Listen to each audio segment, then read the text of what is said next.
Hey everyone, welcome back to the channel. In today's tutorial, I will show you exactly how to add overlays in CapCut on your desktop, whether it is text, images or videos.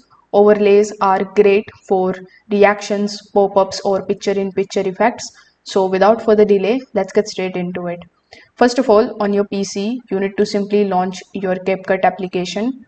Now, inside your new project, you need to import your main videos into the timeline.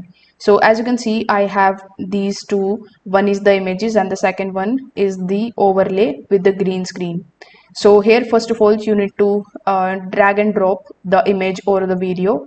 After that, on top of that image or video, you need to drag and drop the overlay just like so. Now, if your overlay is in the green screen, you need to simply first of all select it. Then in the videos, simply go to the option of remove BG. Over here, select the option of chroma key and use this color picker.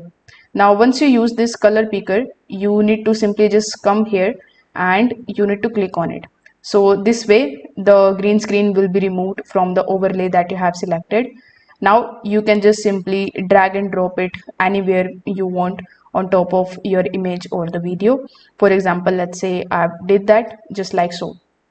Now, if you want to add the text, simply go to the option of text, then click on the option of default text.